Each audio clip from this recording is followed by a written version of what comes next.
아이들을 키워보니 너무너무 사랑스럽거든요. 그냥 다른 부모들이 자기 아이를 사랑하는 걸 넘는 사랑이 제 속에 있다는 게 느껴져요.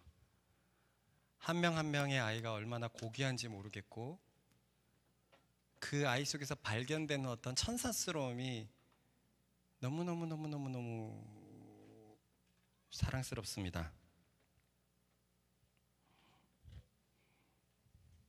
그래서 저는 정도랑 의로운 그리고 아이들한테 종종 이런 말 진짜 많이 해요. 얘들아, 우리 꼭 천국 가자. 아빠 엄마는 먼저 가 있을 건데 너희도 꼭 천국 가자. 그러면 정도가 물어봐요. 아빠 천국 가면 아빠 볼 수 있어요? 너가 지옥에 가면 못 봐. 그런데 천국에 가면 아빠 볼 수 있어. 그러면 애들은 장난친다고. 진짜 있던 얘기예요. 보니가 나 지옥 갈 거야. 지옥 갈 거야. 거기는 불이 이렇게 나고 벌레가 많고. 그럼 물어보거든요. 악어도 있어? 악어도 있어. 무서운 것도 있어. 그럼 괴물도 있어? 괴물도 있어. 그럼 천국 갈 거야. 그래요. 그럼 천국 가야 돼. 그러니까 우리 항상 사랑해야 되고 항상 옆 사람에게 사랑의 증거를 모아야 돼. 싸우면은 거짓말하면 지옥 가고 항상 사랑하고 착하게 살고. 그래서 우리 모두 천국 가자. 제가 이런 얘기를 하면 애들이 정신 팔려 있으니까 자꾸 딴짓하거든요. 근데 이 얘기할 때만큼은 계속 환기를 시켜요. 아빠 봐, 큰아빠 봐, 꼭 천국 가자고. 여러분 꼭 천국 가십시다. 근데 쉽게 가는 게 아니란 말이죠. 절대로 아무나 가는 게 아니란 말이죠. 그러니 우리 복음의 진리가 전해지고 있을 때 천국에 꼭 갈 수 있는 믿음을 가지고 천국을 이미 누리며 그곳에 가는 우리들 되십시다. 사실 오늘 이 찬송을 부르려고 그랬는데 까먹었어요. 로마서 8장 29절에서 30절인데 여기를 보면 구원의 과정에 대해서 바울이 말하고 있습니다. 언젠가 로마서 설교에서 보게 되겠죠. 읽어보겠습니다. 시작.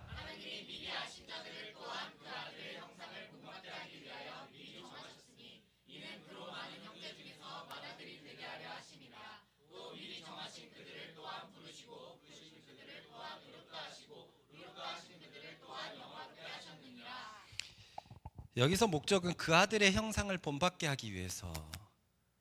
하나님의 아들은 하나님의 형상을 완전히 가지고 있거든요. 복사판이라는 거 기억나시죠? 근데 그 형상은 원래 우리 거였단 말이에요.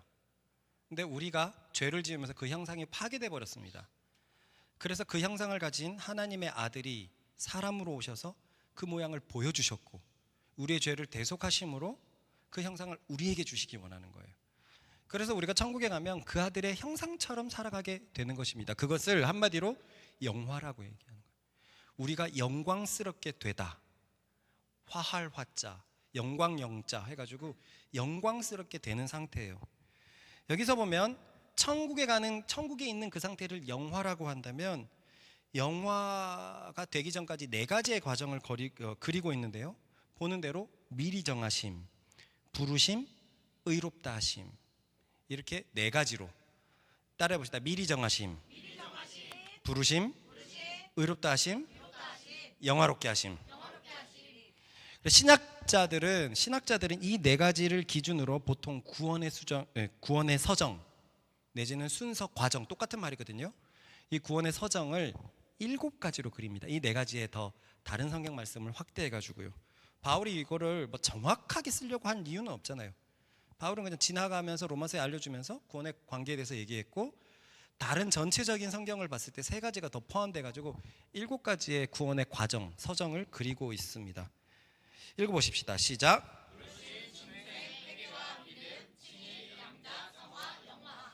여기서 보면 중생, 다시 살게 되다, 거듭남이라는 거 똑같은 말이에요. 거듭나다, 다시 태어나다, 중생. 회개와 믿음을 한마디로 회심이라고 얘기할 수 있고요. 이렇게 7개가 있습니다. 여기에 칼빈을 따르는 장로교회는 두 가지를 더 넣었어요. 여기서 보면 뭐가 하나 빠졌습니다. 뭐가 빠졌죠? 아까 네 가지 중에서 미리 부르심이 빠졌죠. 미리 아심, 미리 부르심. 그래서 칼빈은 그것까지 쳐가지고 9가지로 구원의 서정을 그리고 있어요. 읽어봅시다. 시작. 예정, 부르심, 중생, 회심, 칭의, 양자, 성화, 견인, 영화. 뭐뭐가 들어갔죠? 예정과 견인. 예정은 아까 성경에서 봤던 미리 아심. 미리 아심이 예정이죠. 미리 알았다, 예정되어 있다. 그리고 견인은 말 그대로 견인하다라는 그거예요. 견인차. 하나씩 설명해 볼게요. 예정은 말 그대로 주님이 구원받으실 사람을 미리 예정해 놓으셨다라는 겁니다. 이거는 장로교 교리입니다. 장로교 7교리. 그리고 이 예정에 대해서는 내가 얘기를 자주 했고, 그런데 여기는 왜 여기에 들어가 있나요? 그것도 얘기한 적이 있어요. 그걸 오늘 다 얘기할 수는 없고, 또 나중에 로마서 설교 때 그게 나올 테니까 여기서 왜 미리 부르심, 미리 아심이 빠지고 7가지가 되는지에 대해서 나중에 살펴볼게요. 이해가죠? 네. 부르심은 복음 전도를 통해서 불신자가 복음을 응답한 상태를 말합니다. 우리가 전도를 해서 그 친구가 응해가지고 나와서 주님 앞에 나온 상태를 부르심이라 그래요. 그리고 중생은 거듭남이라고 했죠. 성령으로 인해서 마음이 새롭게 된 상태예요. 마음이 새롭게 되다, 거듭났다, 다시 태어났다, 성령으로 다시 태어났다. 이것이 중생입니다. 중생 거듭남. 그리고 회개와 믿음은 회심이라고 하며 새롭게 된 마음에 회개와 믿음의 작용이 일어나는 걸 말해요. 중생으로 인해서 새롭게 된 마음에 회개와 믿음의 작용. 그리고 칭의는 그리스도와 연합하게 되어서 의롭게 칭해진 상태를 말합니다. 의롭게 된 상태, 그리스도와 연합한 상태. 양자는 의롭게 된 신자가 하나님의 자녀가 되는 것을 말합니다. 양자됨. 그리고 성화는요, 하나님의 자녀가 된 사람이 거룩하게 변화한 상태를 말해요. 거룩하게 변화된 상태. 견인은 거룩하게 된 당신의 자녀를 성령께서 책임지시고 영화까지 견인해 간다라는 걸 말합니다. 이건 칼빈의 주장에 따르면 견인이 있지만 저는 받아들이지 않습니다. 유보적 칭의론과 부딪혀요. 유보적 칭의는 말 그대로 칭의의 완성은 그날에 되는 것으로, 지금은 우리가 의롭게 되었지만 학생증을 받았지만 열심히 학생의 역할을 해가지고 졸업증까지 딸 때 우리가 칭의가 된다라고 하는 게 유보적 칭의론인데, 견인은 성령께서 영화까지 알아서 견인해 가신다라는 거예요. 그러니까 예정부터 되어 있으니까 다 성령께서, 하나님께서 알아서 해 가신다 할 때 견인이 있습니다. 영화는 마지막 날 마침내 영광스러운 상태가 된 것을 말해요. 그래서 한자로 되어 있으니까 조금, 이 부르심을 소명이라고도 하거든요. 한자로 되어 있으니까 좀 어렵지만 하나씩 보면 그렇게 어려운 건 아니에요. 이 예정하고 부르심을 빼고 생각을 해보면 이 7가지를 봤을 때 누군가 전도해가지고 하나님 앞에 나갔고, 그래서 가난한 마음에 말씀을 붙잡았더니 성령께서 나를 새롭게 하셨고, 그래서 성령께서 새롭게 하시니까 내 마음에 회개의 마음과 믿음이 차올랐고, 그렇게 되니까 하나님께서는 곧 나를 의롭다고 칭해 주시고, 왜냐하면 하나님의 예수 그리스도의 의가 내게 전가가 됐으니까 의롭다고 칭해 주시고, 내가 의인이 되니까 곧바로 하나님의 자녀가 되고 양자가 되고, 하나님의 자녀가 되니까 나는 거룩해져 버렸고, 성화. 그리고 이 거룩한 상태에서 계속 거룩함을 위해서 살아갈 때 마침내 그날에 영화롭게 될 것이다 라는 게 이 구원의 7과정이에요. 다시 한번 천천히 읽어보십시다. 천천히 시작.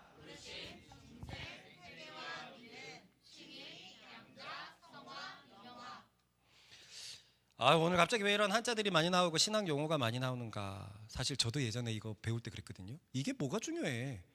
예수님 잘 믿는 게 중요하지. 모르는 사람들이 이런 말을 해요. 무식한 사람들이 이런 말을 해요. 여러분들이 요리를 정말 잘하고 싶다고 생각을 해봅시다. 그래서 어떤 대가를 찾아갔어요. 한 대가가 이렇게 합니다. 그 물 대충 씻어가지고 물 요렇게 해가지고 그냥 이렇게 밥솥에서 올려. 그 뭐 힘들어? 밥만 잘하면 됐지. 근데 어떤 사람은 어느 물에서 몇 도시의 물을 받아 용량은 얼만큼 하고 이렇게 넣어라라고 얘기를 해준다면 내가 밥을 정말 잘 짓고 싶으면 싶을수록 어디에 귀를 기울이게 돼 있습니까? 자세한 게 좋아요. 여러분들이 관심 있는 건 다 자세하길 바래요. 게임에 관심 있는 사람 그거 대충 잘 피하면 되지. 누가 모르나? 어떻게 피하는 데를 가르쳐줘야죠. 예수님 잘 믿으면 되지. 누가 모르나? 더 잘 믿으려고 하니까 진짜 성령께서 우리 가운데 어떻게 역사를 하시는 건지, 내가 어느 상태에 와 있는 건지, 그리고 이 개념들은 무엇인지 이게 필요하더라는 거예요. 알면 알수록 중요하더라는 겁니다. 그래서 사실 지금 말한 것처럼 교회에 와서 부르심을 받고 복음을 들었고 중생이 여기 마음이 새롭게 되고 다시 태어나고, 그리고 회개 믿음 쉽고 칭이 이제 잘 알고 있고 양자 쉽고 성화도 이제 쉽고 영화도 쉽단 말이에요. 많이 들어봤어요. 들어본 걸 이렇게 순서대로 적었는데 여기서 수정해야 될 것이 있어요. 제가 그동안 가르쳤던 것이, 그것이 바로 중생이라는 개념입니다. 중생. 저는 그동안 중생이 칭이 뒤에 온다고 생각했어요. 칭이 뒤에 온다고 생각했어요. 그래서 지금까지는 어떻게 말했냐면, 의롭게 된 사람이 하나님의 백성이 되고, 하나님의 백성이 됐을 때 성령께서 내주하신다라고 여태까지 가르쳐줬어요. 여러분들한테. 그러니까 믿는 것이 먼저고, 믿고 난 다음에 의롭게 된 후에 성령께서 오신다고 가르쳤었어요. 사실 이렇게 말하는 학자들도 많습니다. 많아요. 그래서 중생이 먼저냐 칭의가 먼저냐는 굉장히 아주 뜨거운 이슈예요. 제가 7가지를 보여줬듯이 대부분은 중생이 먼저라고 얘기를 하지만 칭의가 먼저다라고 하는 학자들도 있다는 거예요. 근데 저는 오늘 제가 여태까지 가르쳐줬던 게 순서가 틀렸구나라는 걸 말해주는 겁니다. 그리고 그게 왜 중요한지도 알려드릴게요. 이것이 보편적인 순서거든요. 중생이 먼저다, 칭의보다. 그리고 이렇게 말하는 신학자들은 장로교 쪽 신학자들의 경향이 되게 짙습니다. 그렇게 보는 이유는 그래요. 자, 잘 따라 보세요. 한 사람이 복음 전도를 듣고 와갖고 교회에서 복음을 듣는다. 듣는 중에 믿음이 생겼다. 그죠? 복음 설교를 듣는 중에 믿음이 생겼다. 그래서 자신이 잘못되었다는 걸 알아서 턴 좀 그만 좀 해. 계속 신호를 주잖아. 여기 집중해. 자신이 잘못됐다는 것을 알게 돼서 회개를 하고, 그래서 예수님을 믿어야 되겠다는 생각이 들었다. 이게 회개와 믿음 해갖고 회심의 상태예요. 회심. 자, 부르심을 받아서 말씀을 듣다 보니까 나 잘못 살았구나. 회개하게 되고 예수님을 믿어야 되겠다. 이 회심이 일어나는 겁니다. 그런데 이 회심의 과정이 과연 성령님의 도우심 없이 가능한 것이겠느냐라는 거예요. 그러니까 성령님의 도우심으로 가능한 것이다라고 하면 중생이 먼저 와야 됩니다. 중생은 성령의 내주하심이거든요. 그래서 마음이 새롭게 됨이에요. 그런데 회심은 성령님의 도우심 없이 내 스스로, 내 의지로 회개하고 믿은 것이라고 하면은 이 중생은 칭이 뒤로 오게 되는 거예요. 이해 가시죠? 이렇게 장로교들이 성령의 도우심으로 회개와 믿음이 일어난다라고 말하는 것은 다음과 같은 성경 구절에 근거를 두고 있습니다. 읽어보겠습니다. 시작.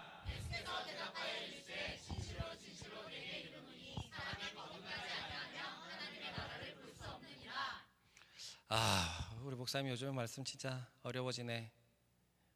중생이 또 갑자기 칭의도 이제 겨우 받아들이는데 중생은 또 무슨 소리야.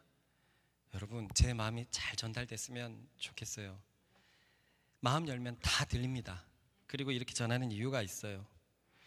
여기서 보면 사람이 거듭나야지 하나님의 나라를 볼 수 있다고 되어 있습니다. 맞습니까? 사람의 거듭남이 뭐라고요? 중생, 다시 태어나다, 중생을 해야지 하나님의 나라를 인식할 수 있다라는 거예요. 중생을 해야지 하나님의 나라를 인식할 수 있다라는 겁니다.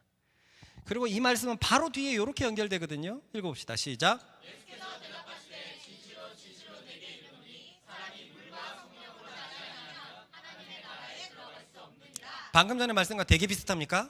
너무너무 비슷합니다. 뭐가 다르죠? 거듭나지 아니하면, 뭐 물론 밑에 보면 들어갈 수 없다, 볼 수 없다는데 뭐 같은 거예요. 같은 거예요. 우리 거기 들어가야지 보는 거니까. 그런데 다른 거는 거듭과 성령으로 나지 아니하면, 그러니까 중생의 상태, 거듭남의 상태를 성령으로 태어난 상태. 물은 또 성령님을 상징하기도 하고, 그건 요한복음 묵상에서 몇 번 말했고요. 그래서 중생은 성령으로 태어난 상태를 말합니다. 근데 성경은 성령으로 태어나야지만 하나님의 나를 인식할 수 있다는 거예요. 성령으로. 이렇게 보니까 확실히 중생이 칭의보다 먼저 오는 것이 확실해 보입니다. 그래서 이제는 우리의 생각들을 좀 수정하십시다. 예수님을 믿고 나서 성령님이 오신다라고 생각을 한 것에 대해서 이제는 우리가 예수님을 믿을 때 그 믿음의 도우심을 성령님이 허락하신 것이다 라고 받아들이십시다. 받아들이기 싫어요? 받아들이십시다. 다시 한번 말할게요. 기존까지는 내가 예수님을 믿고 나서 성령님이 왔다고 생각했어요. 근데 내가 믿는다는 것 자체가 성령님이 도와주신 것이다. 성령님이 없었으면 죄인인 나는 말씀을 들을래야 들을 수가 없던 사람이었다.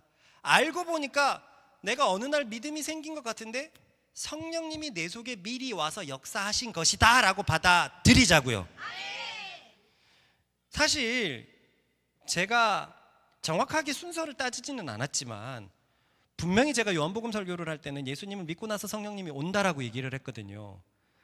그런데 또 다른 설교에서 되게 많이 말한 게 뭐냐면, 모든 하나님의 선한 작용은 하나님의 도우심 없이는 안 된다라고 말했어요. 그것도 기억납니까? 그러니까 회개라는 것도 하나님의 도우심 없이는 안 돼요, 사실은. 그러니까 회개하고 싶을 때 예전에 안 될 때 많았잖아요. 누구는 말씀 앞에 다 깨져갖고 우는데 안 될 때 많잖아요. 그리고 승혁이도 그렇고 현진이도 그렇고 과거에 나도 그렇고 믿고 싶은데 도저히 안 믿어질 때가 있거든요. 내 힘으로 믿을 땐 그렇습니다. 근데 어느 순간 믿고 나니까 그게 되게 쉬워졌어요. 그럼 나는 그렇게 안 되던 게 어떻게 된 거지? 성령님이 나를 도와주셔서, 먼저 성령님이 내 속에 오셔서 나로 하여금 회심하게 했구나. 할렐루야.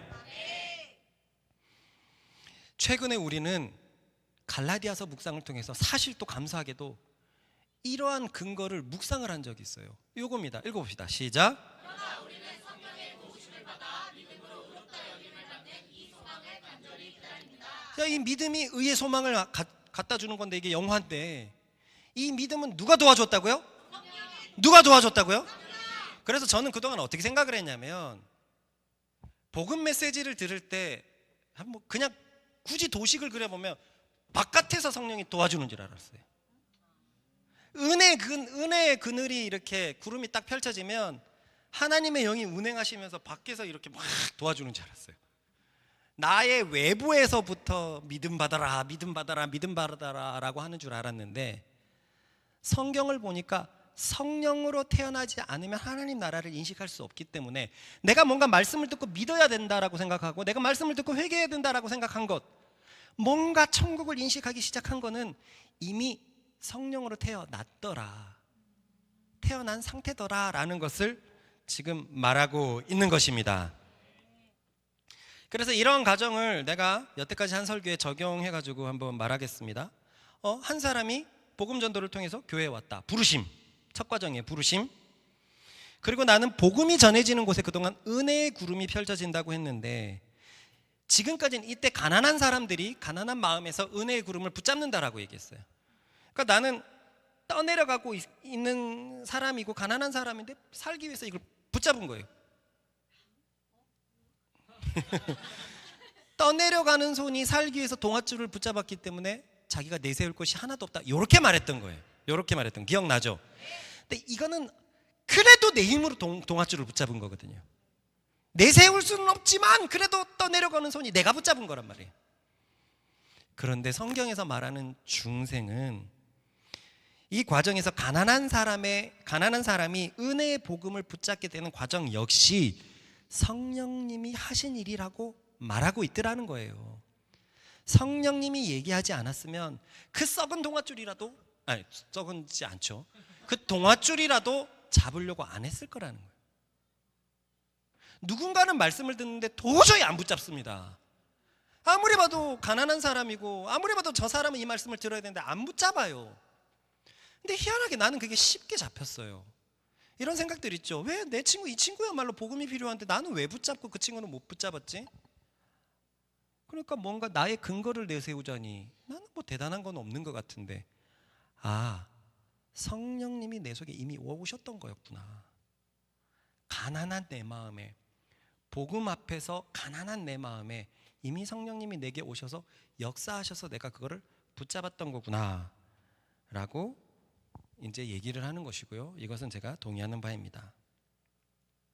그러니 성령님이 언제 우리 속에 내주하시게 되었는가? 언제 우리의 마음이 새롭게 되어서, 이제는 여태까지는 믿어서 새롭게 되었다라고 생각했는데 새롭게 되어서 믿게 된 이유가 언제인가? 그것은 지금 말한 것처럼 마음이 가난한 자가 복음의 초청을 받고 말씀을 들을 때, 그럴 때 성령께서 바로 내주하시고 그 이후로 회심의 역사가 일어나는 것입니다. 앞에서 복음을 전합니다.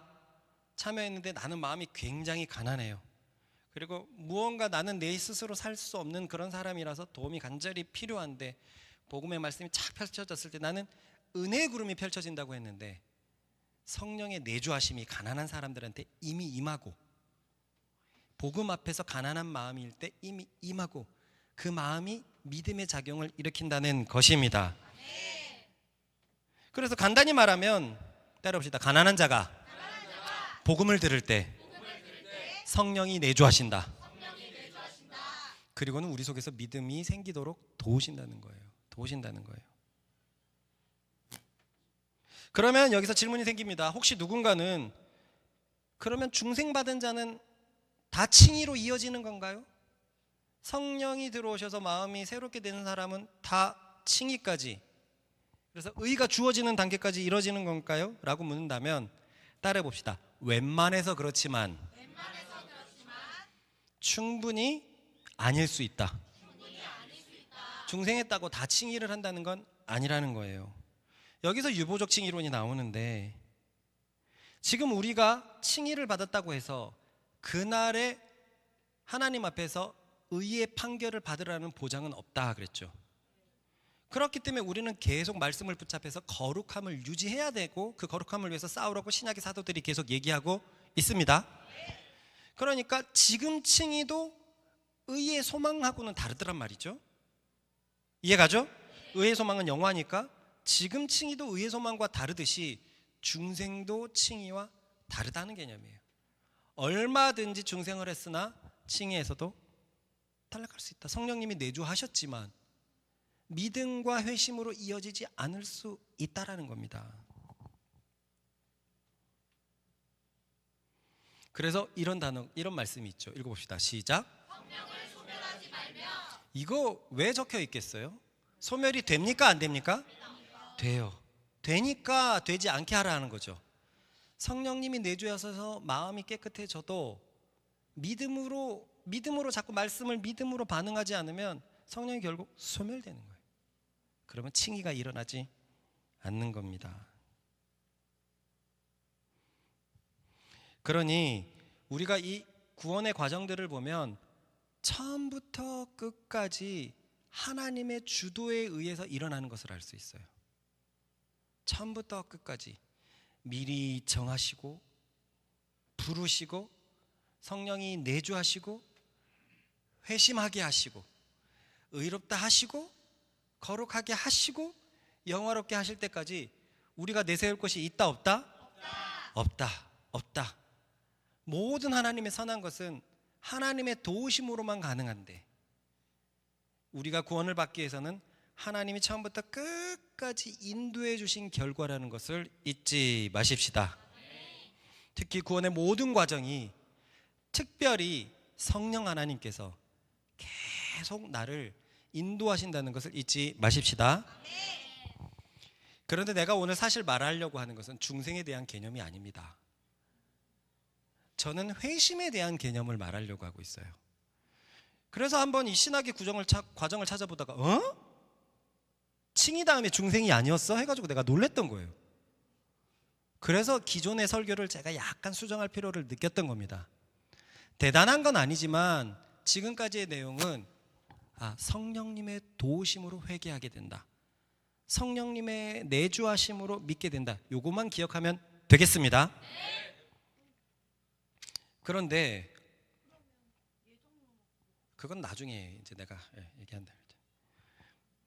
그 예정하고는 전혀 상관없죠. 이거는 성령님이 주도적으로 우리에게 믿음을 주시는 거고, 떠내려가는 손이 그동안은 붙잡으면 뭔가 믿음은 내가 한 것 같은데, 손을 내미는 건 내가 한 것 같은데, 그것도 보니까 주님이 하셨다라는 것을 말하는 겁니다. 말하는 거예요. 그런데 오늘은 회심에 대해서 보려고 하는데요. 이제 과정을 이제 천천히 살펴보십시다. 중생 다음에 회심이었는데, 회개와 믿음이었는데, 이 회심 다음에 우리가 지금 최근에 계속 듣는 의라는 단어가 나오기 때문에 그래요. 칭의. 그래서 이 칭의를 위해서는 회심이 필요한데, 이 회심은 회개와 믿음이었다는 거죠. 그런데 나는 바로 저번 주일 설교를 좀 잘못 전했어요. 왜 잘못 전했냐면, 저는 이렇게 말했습니다. 율법이 오기 전에 하나님을 믿는 사람들은 그들은 믿음 때문에 의롭게 되었다라고 얘기했어요. 이건 문제 없어요.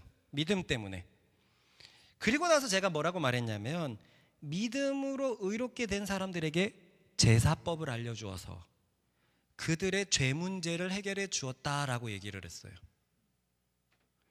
다시 한번 말하지만 저도 같이 배우고 있는 터라 막 제가 말씀 앞에 섰을 때 이게 처음부터 끝까지 꿰어지는 말씀이 있고, 상구가 꿰어지는 말씀이 있고, 어떤 말씀은 이거 결론은 알겠는데 중간 과정을 어떻게 연결해야 될지 모르겠다라는 말씀이 요즘에 좀 잦아요. 그리고 시간은 다가오고 주일날 다가오는데 이걸 어떻게 해야 될까? 그래서 요즘에 제가 어떻게 하냐면, 그냥 의식의 흐름대로 제가 여태까지 공부하고 배운 대로 쫙 적어갑니다. 쫙 적어가고 그 뒤로 수정을 하는 방법을 하고 있어요.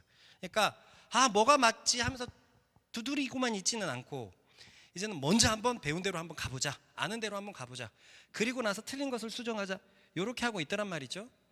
그래서 그런 과정 중에서 요 말이 나왔어요. 믿음으로 의롭게 되고 제사를 통해서 죄 문제가 해결이 되고. 근데 이 얘기를 할 때도 제 영이 시원하지 않았어요. 이거 뭐가 잘못됐는데, 뭐가 좀 약간 거북한데.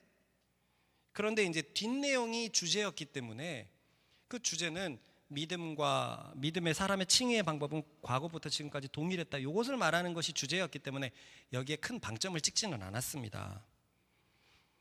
그런데 이 부분에 대해서 이제 월요일 날에 몇몇이 문제를 제기했죠. 동윤이와 의진이가 대표적으로 제기를 했는데, 칭의는 사실 의롭게 된다라는 말은 다른 말로는 죄사함이거든요. 내가 몇 번 얘기했어요. 죄사함과 칭의는 굉장히 다른 단어 같지만, 우리가 하나님의 법정에 가서 너의 죄를 그리스도가 대신 속해 주었으니, 대신 속하다, 대신 자신을 제물로 너의 죄를 가져갔으니, 대속하다가 그거거든요. 대신 속하다. 대속해줘서 너는 이제 무죄하다. 그러니 너는 내 앞에서 의롭다예요. 그래서 무죄함과 칭의는 사실은 같은 단어인데 동전의 양면입니다. 법정 판결은 두 가지밖에 없잖아요. 죄가 있다 없다 밖에 없어요. 그러니까 죄가 없다가 죄사함이고, 그것을 다른 말로 하면은 의롭다 해가지고 칭의가 되는 것을 의진이가 그렇게 질문한 거예요. 칭의와 죄사함은 같은 말인데 지금 큰님 설교는 두 동작으로 설명하는 것 같다. 믿어서 의롭게 됐고, 그 후에 제사를 통해서 죄사함을 가져오니까, 거룩하게 됐다고 하니까 이것이 두 동작으로 설명이 되는 것 같다. 합쳐보면 이런 질문이었거든요. 그래서 그때 내가 준비하면서 거북했던 것이 바로 이것이었구나 라고 생각을 하게 됐습니다. 나누어서 설명할 수 없다는 거예요. 칭의와 제사함은. 다시 한번 말하지만, 너는 내 앞에서 무죄하다라는 말과 너는 내 앞에서 의롭다라는 말이 같은 개념이에요. 하나님 앞에서는 천국과 지옥만 있지 넌 중간, 이거는 없다는 거예요. 그러니 보세요. 믿어서 의롭다라는 개념에 죄사함의 개념도 속해 들어가 있었어야 됐어요. 이해가죠? 믿음과 칭의는 죄사함과 같은 말이니까 아브라함이 믿어서 의롭게 되었다라고 얘기를 했을 때 그 믿음은 회개를 포함하고 있었던 믿음이었다는 거예요. 따지고 보니까. 그런데 나는 믿음과 회개를 분리해 놓고 얘기를 하고 있었더라, 이겁니다.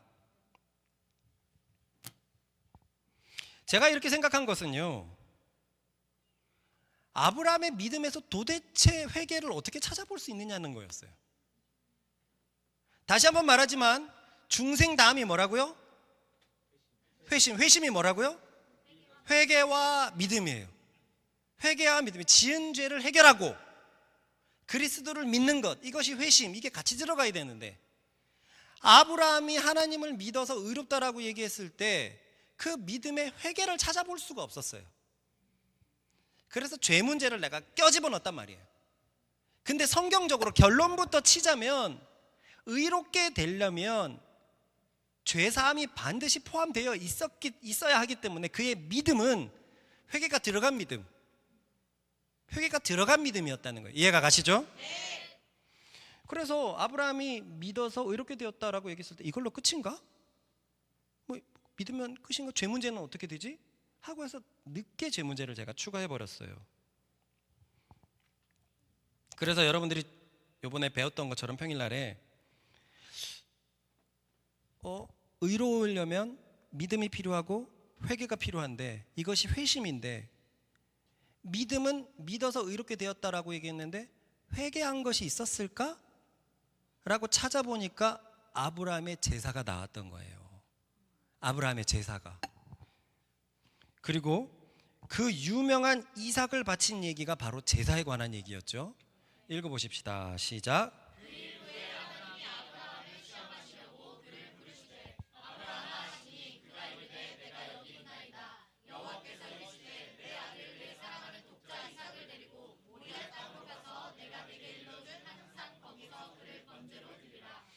그러니까 우리가 그때 봤듯이 이것뿐만이 아니라 아브라함은 삶의 제사가 많았었어요. 그래서 저는 이 제사를 발견하고 아브라함이 죄를 이렇게 처리했구나라고 생각을 했던 거예요. 믿어서 의롭게 되고 제사를 통해서 죄사함을 받았다라고 그렇게 생각을 한 거죠. 제사를 통해서 죄가 속해졌다. 그런데 이 개념은 확실히 오류입니다. 오류. 이렇게 되면 칭의와 죄사함이 나눠져 버려요. 나눠져 버립니다. 두 동작으로 해석하면 안 돼요. 앞뒷면입니다. 믿음에 회개가 포함이 되어 있어야 되고 칭의의 죄사함이 함께 가야 돼요. 칭의 다음에 죄사함이 오는 게 아니란 말입니다. 그러면 아브라함의 경우에서 이 제사는 나중에 있던 제사였고 하나님께서는 분명히 아브라함이 하나님을 믿었을 때 의를 여기니라 요런 말만 있는데 믿음만 보고 칭의를 얘기하시는데 아브라함의 죄사함은 도대체 어떻게 해결되었을까? 이 고민이 생겼습니다. 이해가 가십니까? 먼저 우리가 가장 기본으로 돌아가서 믿음이라는 걸 한번 생각을 해봅시다. 우리가 믿는다라고 얘기했을 때 누구를 믿습니까? 예수님 내지는 하나님입니다. 그럴 때 둘 다 말해도 돼요. 구약에선 하나님이고 신약에선 예수님이고 예수님이 하나님이니까. 그런데 예수님의 뭘 믿습니까? 라고 얘기하면 뭡니까? 십자가예요. 모두가 동의하듯이 예수님의 기적을 믿습니다! 이렇게 얘기는 안 한단 말이에요. 그죠? 예수께서 내 대신 죄를 지신 것을 믿습니다 라고 되어 있어요. 그래서 믿음에는 죄사함을 포함하고 있어요. 죄사하는 것을 믿는다라는 것이 우리의 신앙 고백입니다. 그것을 구약의 표현으로 보면은요, 하나님께서 나를 구원해 주신다는 것을 믿는다라는 개념으로 나타나요.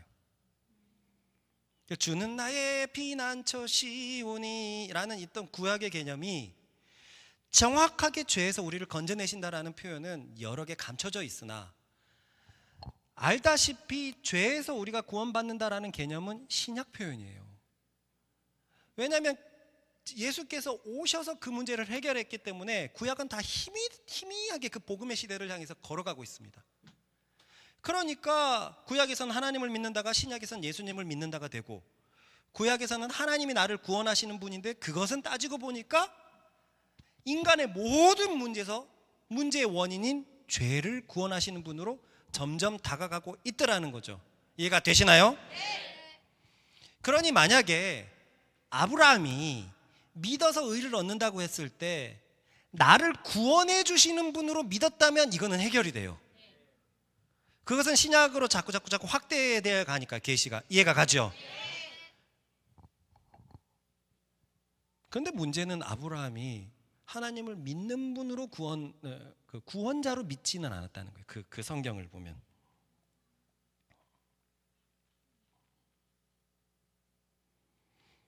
이거 하나를 건너뛰었는데, 우리는 아까 하나님이 나를 구원해 주신 분으로 믿는다라고 얘기를 할 때, 우리는 믿음에 대해서 우리 교회는 요것을 좀 강조했었습니다. 그동안 요거 다시 한번 앞으로 조금만 돌아가서 읽어봅시다. 시작. 그런즉 이스라엘 온 집은 확실히 알지니 너희가 십자가에 못 박은 이 예수는 하나님이 주와 그리스도가 되게 하셨느니라 하니라. 이스라엘에게 회개함과 죄사함을 주시려고 그를 오른손으로 붙사 임금과 구주로 삼으셨느니라. 항상 믿음에 대해서 얘기하면서 난 두 가지를 얘기했어요. 그를 주와 그리스도로 믿어야 된다. 주인과 구원자로 믿어야 된다. 똑같은 말로 왕과 구원자, 구세주로 믿어야 된다. 이거 똑같은 말이거든요. 우리는 그동안 이 두 가지 중에서 왕과 구 중에서 뭘 더 집중했을까요? 아니요, 우리 교회는 항상 왕을 더 집중했어요. 예수님을 구원자로 믿는다는 개념은 일반 교회에게 너무 많아요. 그런데 정말 예수님이 당신의 삶의 왕입니까? 당신의 주인입니까? 라고 얘기하는 부분을 우린 그동안 강조해왔단 말이에요. 이제 이해가 가시죠? 그런데 일반 교회에서는 이 개념, 왕에 대한 개념, 주에 대한 개념은 굉장히 약해져 있지만 이 개념은 굉장히 서 있다는 거예요. 예수께서 나를 구원하신 분이다, 구원하셨다라는 개념은 되게 서 있어요. 이걸 믿을 때 천국 간다라고 되어 있기 때문에 믿음의 가장 기본적인 개념은 그리스도를 믿는다라는 거예요. 예수님이 구원자라는 것을 믿는다라는 이 개념이 믿음의 가장 기본 속성이란 말입니다. 그러면 예수님이 나를 구원한다 그랬을 때 뭐에서 나를 구원하죠? 죄에서 구원하는 거예요. 읽어봅시다. 시작. 모든 사람이 죄를 범하였음에 하나님의 영광에 이르지 못하더니. 그래서 우리가 예수님을 구원자라고 얘기했을 때 나를 죄에서 구원하시는 분으로 우리가 그렇게 받아들이는데, 저는 이러한 신조, 믿음의 신조와 이 아브라함의 믿음과 좀 괴리가 있다라고 생각했어요. 이러한 믿음은 다시 말해서 아까처럼 하나님께서 나를 구원하시는 믿음을 아브라함이 보였다면 그 믿음이 이해가 가는데, 의를 받는 믿음이 이해가 가는데, 사실 아브라함의 믿음은 이거에 대한 믿음이었습니다. 읽어보십시다. 시작. 여호와의 말씀이 그에게 임하여 이르시되 그 사람이 내 상속자가 아니라 내 몸에서 날짜가 내 상속자가 되리라 하시고 그를 이끌고 밖으로 나가 이르시되 하늘을 우러러 흑별을 셀 수 있나 보라. 또 그에게 이르시되 내 자손이 이와 같으리라. 아브라함이 여호와를 믿으니 여호와께서 이를 그의 의로 여기시고. 한마디로 뭐에 대한 믿음입니까? 자손. 그러니까 뭔가 기적에 대한 믿음이에요. 뭔가 기적에 대한 믿음입니다. 그러니까 죄에서 구원하시는 분으로의 믿음이 아니라 기적에 대한 믿음이었기 때문에 저는 여태까지 저번 주에 이 믿음 안에 회심의 믿음, 회개가 들어가 있다고 생각을 못했던 거예요. 그래서 죄 사함을 분리해서 생각을 했는데 결론은 정해졌습니다. 분리하면 된다, 안 된다? 안 돼요. 그러면 이 믿음에서 죄 사함의 믿음을 반드시 찾아야 돼요. 이 구절에서, 이 아브라함의 믿음에 대해서. 다음은 오늘 본문의 바울의 말씀입니다. 읽어보겠습니다. 시작.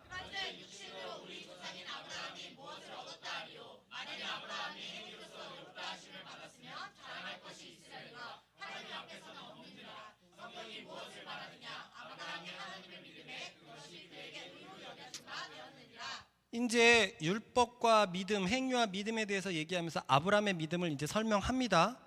그리고 이 아브라함의 믿음에 대해서 바울이 이 뒤에서 뭐라고 얘기하냐면 이렇게 기술하고 있거든요. 읽어봅시다. 시작. 기록된 바 내가 너를 많은 민족의 조상으로 세웠다 하신 바 같으니 그가 믿은 바 하나님의 죽은 자를 살리시며 모든 것을 있는 것으로 부르시는 이시니라. 아브라함이 바랄 수 없는 중에 바라고 믿었으니 이는 내 후손이 이가 되리라 하신 말씀대로 많은 민족의 조상이 되게 하려 하심이라. 그가 백세가 되어 자기 몸이 죽은 것 같고 사라의 때가 죽은 것 같음을 알고도 믿음이 약하여 주지 아니하고.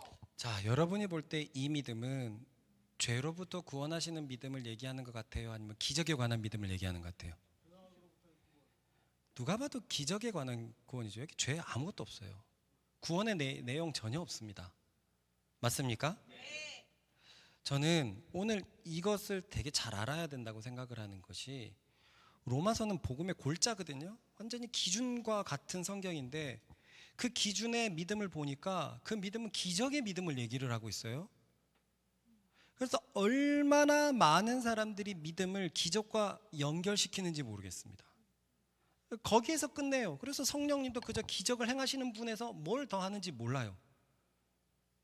바울은 도대체 이 얘기를 뭘 어떻게 꺼내려고, 바울의 신학과 다른 부분이 있고 분명히 하나님이 우리를 구원해 주시고 그거는 신약으로 가가지고 죄에서부터 우리를 건져내신다는 믿음이어야 되는데 왜 아브라함의 요 기적을 행한 믿음을 얘기하고 있을까? 저는 이 부분에 대해서 아직 제가 배워가야 될 것이 많다라고 생각을 하지만 제가 생각하는 바는 이렇습니다. 잘 따라와 보시고 또 월요일 날에 피드백을 해가지고 다음에 피드백을 해가지고 또 복음의 진리를 향해서 쫓아가 보십시다. 먼저 신경 써야 될 것은요, 칭의와 죄사함의 개념은 예수님이 오시고서 명확해진 개념이라는 것을 다시 기억해야 됩니다. 그것은 완벽한 기준이 예수님을 통해서부터 왔기 때문에 저 앞에는 지금과 같은 잣대로 똑같이 들이댈 수는 없다는 거예요. 저 앞은 흐릿한 개념만 주고 있지 우리가 여기서 이미 다 알고 있는 구조로 면밀히 파내기에는 되게 어렵단 말입니다. 이해가 가시죠? 그러면 우리는 충분히 유추될 수 있는 그 흐릿한 개념이 구약에서 잡히고 아브라함의 믿음에서 잡히느냐? 정말로 중생이 칭의를 준다면 중생 다음에 칭의를 주는 것이 회심인데 회개와 믿음, 이 죄사함의 문제가 반드시 건드려지는가? 우리가 이 가장 출발의 논의는 이거예요. 아브라함은 믿어서 의롭게 되었는데 이 믿음 안에 그냥 믿으면 죄가 다 장땡인 건가? 죄가 다 장땡인 건가? 그래서 현대 많은 교인들이 믿음만 얘기하고 있지만 이 죄 문제에 대해서는 신경 안 쓰고 있잖아요. 그걸 보여주는 것처럼 보이는 것이 이 로마서의 말씀이니까요. 아브라함은 믿기만 하면 장땡이었어요. 믿기만 하면 의롭게 됐어요. 그 얘기에서 오직 의인은 믿음으로 말미암아 살리라라고 얘기를 하니까 믿음만 과도하게 강조되었는데, 제가 궁금한 건 이렇게 믿기만 하면 죄 문제가 다 처리되는 건가? 정말 하나님이 나타나가지고 너의 자손을 하늘의 별과 같이 많게 하겠다라고 그걸 믿었을 때 내 죄까지 다 처리되는 건가? 이 부분이 중요하단 말입니다. 이해가 가시죠? 그래서 제가 얘기하는 것은 후대에 명확해진 개념으로 앞을 낱낱이 난도질할 수는 없다. 하지만 그래도 흐릿하게는 개념이 분명히 남아있어야 된다라는 이 점입니다. 이것이 같이 이해가 됐으면 좋겠습니다. 왜 이렇게 생각을 하냐면요, 제사가 우리의 죄를 속한다라는 개념은 아브라함으로부터 600년 뒤의 개념입니다. 읽어보십시다. 시작.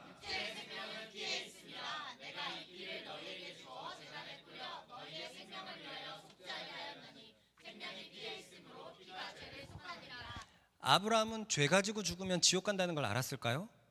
몰랐어요. 그 개념이 없습니다. 지옥이란 개념이 없어요. 천국의 개념은 있었습니까?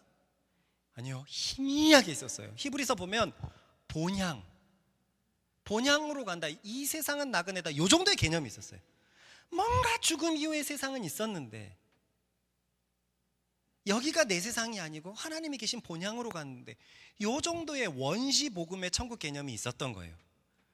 그러니까 신약에 와갖고 죄가 우리를 죽이고 죄가 지옥에 가고 그렇기 때문에 그 죄 문제를 반드시 해결해야 되고 죄 문제를 해결하는 게 제사인데 제사는 동물의 피를 흘림으로 우리의 죄를 속하게 만드는 것이라는 그 개념은 600년 뒤에 율법의 개념이고 그리고 더 나아가면 복음 시대의 개념이기 때문에 그 개념으로 아브라함 시대를 다 돌아볼 수는 없다라는 것입니다.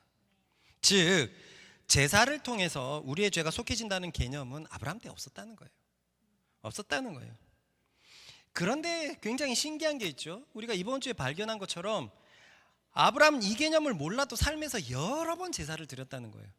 우리가 확인한 거 기억납니까? 네. 구절이 너무 많아서 일부러는 읽지는 않겠어요. 아브라함만 그랬습니까? 그의 아들도 제사 드렸습니까? 네. 누군데요? 이삭의 아들 누굽니까? 야곱도 제사를 드렸습니까? 네. 야곱의 아들 누굽니까? 네. 요셉도 제사를 드렸습니까? 네. 야곱이 와갖고 한꺼번에 다 제사를 드렸죠. 그리고 율법이 만들어지기 전에 이스라엘 민족 제사 드렸습니까? 어떻게 할 수 있습니까? 출애굽할 때 바로한테 뭐라 그랬습니까? 제사 드리러 간다. 백성한테 통하니까 그 말 한 거 아닙니까? 바로가 듣기에도 합리적이니까 그 말을 한 거죠. 저 유대인이라는 민족은 제사 드리는 민족이야 하니까 그래 그 질문을 하는 거란 말입니다. 그러니까 아직 제사가 죄를 속한다는 개념은 없는데 명확한 개념은 없는데 제사는 희한하게 드리고 있습니다. 아브라함 이후부터 제사가 생긴 겁니까? 아브라함 이전에 누가 있었습니까? 노아가 있었죠. 노아 제사 드렸습니까? 노아 전에 누가 있었습니까? 가인과 아벨이 있었습니다. 태초의 사람이에요. 맞습니까? 태초의 아들들이었어요. 세월이 지난 후에 가인은 이게 4장 1절 말씀입니다. 3장이 선악과를 먹고 파멸당하는 내용이고 죄된 세상 1절이 제사에 관한 얘기예요. 그래서 많은 사람들이 우리 중에서 많은 사람들이 이들이 어떻게 도대체 제사를 드리게 되었을까? 저는 그때 뭐라고 얘기했냐면 뭔가 본성 가운데 죄를 짓고 나서 제사를 드려야 되는 것을 알아야 됐나 보다 정도로 얘기를 했어요. 기억나시죠? 그러니까 아벨과 가인이 어디서 제사를 배웠냐고요 도대체. 아담도 모를 텐데 갑자기 4장 1절에 죄된 세상의 시작이 제사로 시작하고 있어요. 그죠? 이걸 어디서 배웠을까? 그래서 저는 본성이라고 얘기했는데 여러 명들이 추측을 했더라고요. 이랬을 것이다 이랬을 것이다. 그 추측을 보고 이러면 안 된다. 그 추측을 보고 제가 제사가 어디서 왔다는 것을 알게 됐어요. 그러니까 여러분들의 추측은 틀렸고 약간 근사치로 간 사람은 있었는데 그걸 보고 알게 됐어요. 역시 여러분들의 피드백을 보고 알게 됐는데 여기에서 제사가 났습니다. 읽어보십시다. 시작. 내가 동산에서 하나님의 소리를 듣고 내가 벗었으므로 두려워하여 숨었나이다. 여호와 하나님이 아담과 그의 아내를 위하여 가죽옷을 지어 입히시니라. 창세기 3장은 선악과를 따먹은 장면이죠. 10절에 선악과를 따먹고 나서 하나님 말씀을 어겼으니까 죄가 들어왔습니다. 그래서 부끄러웠어요. 부끄러워서 나뭇잎으로 자신의 신체를 가리고 숨어버렸어요. 뭔가 부끄러움이 오니까 하나님 앞에 설 수 없다는 걸 알아버렸어요. 하나님 앞에 설 수 없다는 걸 알아버렸어요. 그래서 그 숨어 있는 상태에서 하나님의 진노를 맞습니다. 아담아 너는 땀 흘려서 일해야 된다. 하와야 너는 이제 그 출산의 어떤 고통을 받아야 되고 남편을 지배하려고 하나 이루지 못할 것이다. 그리고 뱀은 네가 땅으로 기어가지고 흙을 먹을지다라는 것을 다 숨어 있을 때 받았어요. 그리고 나서 21절 다시 읽어볼까요? 시작. 20절까지 하나님의 저주의 말씀이었어요.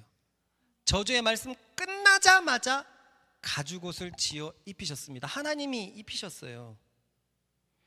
그러니까 에덴 동산에서 가죽옷으로 입고 쫓겨났을 때 아담이 느꼈던 거예요. 아담과 하와가 느꼈던 겁니다. 우리가 하나님 앞에서 서지 못해서 숨어 있고 아무것도 못했을 때 하나님은 동물을 죽여서 가죽옷을 입혔구나. 우리의 수치를 동물을 죽여서 가리셨구나라는 것을 느꼈던 거예요. 이게 원시복음이거든요. 동물을 죽여서. 그래서 정확한 후대에 죄가 전가되고 어떻게 되는 개념은 나중에 개념이지만 원시적으로 그걸 알고 있었던 거예요. 이해가 가시죠? 아담이 선악과를 떠나고 제일 바랬던 게 뭘까요? 에덴 동산을 떠나고 에덴 복귀하는 겁니다. 복귀하는 거예요. 그날만을 생각을 했을 거예요. 그래서 예전에 말했지만 가인, 아벨, 셋 보면은 하나님을 여전히 굉장한 신앙으로 바라보고 있어요. 하지만 죄를 졌기 때문에 죄 문제가 해결이 안 됐거든요. 그 1000년 동안 살면서 알게 된 거죠. 죄를 져서 하나님 앞에 죄를 져서 수치스러울 때 하나님께서 가죽옷을 입히셨다. 동물을 죽여서 수치를 가린다가 하나님께서 우리에게 주신 하나의 방편이구나라는 것을 알게 되었고, 그 이후로 바로 가인과 아벨이 동물을 죽이고 곡식 제물을 바치는 제사를 드리고 있었던 것입니다. 그렇게 온 세상의 제사가 펼쳐진 거예요. 뭔가 사람이 절대자 앞에서 수치스러운데 동물을 죽여서 죄를 속한다, 대신한다라는 개념이 거기에서 생겼다라는 겁니다. 이해가 가십니까?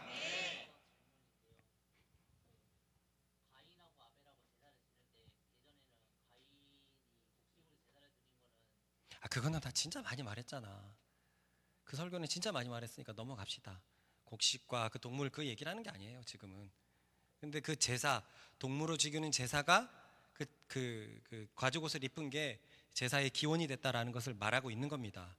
그렇게 하면서 이제 이렇게 동물을 이렇게 치는 사람들은 그렇게 드렸고, 소중한 걸 드리는가 보다 해가지고 곡식도 드리고 그렇게 됐다는 것이지, 거기서 그렇게 보는 개념은 예전에 많이 말했기 때문에 넘어가고요. 그래서 저는 이렇게 생각을 했습니다.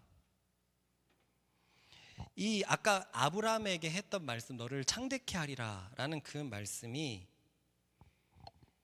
일단 아브라함의 입장에서는 불가능한 말씀이었습니까? 불가능한 말씀이었어요. 왜냐하면 그것은 이방 민족 하나가 지금 가나안 땅에 딱 떨어졌는데 아무것도 보이는 게 없는 곳에서 너를 아주 복의 근원으로 삼겠다라고 얘기를 하는 것이니까 이것은 도저히 믿을 수 없었던 것입니다.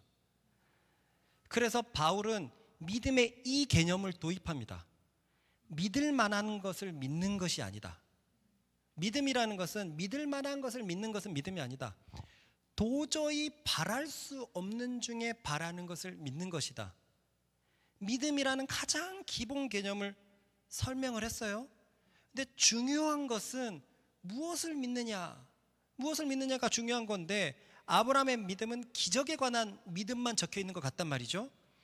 그런데요, 로마서 바로 이어지는 말씀을 보면 이런 말씀이 바로 연결됩니다. 읽어보겠습니다. 시작. 이를 아니할지라도 경건하지 아니한 자를 의롭다 하시는 이를 믿는 자에게는 그의 믿음을 의로 여기시나니, 이런 것이 없이 하나님께 의로 여기심을 받는 사람의 복에 대하여 다윗이 말한 바, 불법이 사함을 받고 죄가 가려짐을 받는 사람들은 복이 있고 주께서 그 죄를 인정하지 아니하실 사람은 복이 있도다 한가 같으니라. 저는요, 로마서를 보고 책을 그렇게 많이 봐도 이 부분이 은근히 해결이 되지 않는 부분이었습니다. 무슨 말이냐면, 지금까지는 오히려 아브라함의 기적의 믿음에 대해서 별 생각이 없었어요. 그 믿음으로 의롭다 받았으니까 그런가 보다라고 얘기했는데, 도대체 저 7절이 왜 나왔는지 내가 이해를 못하겠어요. 7절을 읽어봅시다. 시작. 불법이 사함을 받고 죄가 가려짐을 받는 사람들은 복이 있고. 아브라함 얘기를 하다가 굳이 다윗의 저 짧은 얘기 하나만 집어넣거든요. 그러니까 왜 믿음 얘기를 하면서 다윗의 저 짧은 얘기가 뭔 의미가 있을까 싶었는데, 자, 5절과 6절은 쉽게 얘기해가지고 불가능한 것을 믿는 것에 대해서 말하는 겁니다. 불가능한 것을. 일을 안 했는데도 의롭다 하는 거, 왜 말이 안 되는 거예요? 일한 사람이 잘했습니까? 일하지 않은 사람이 잘했습니까?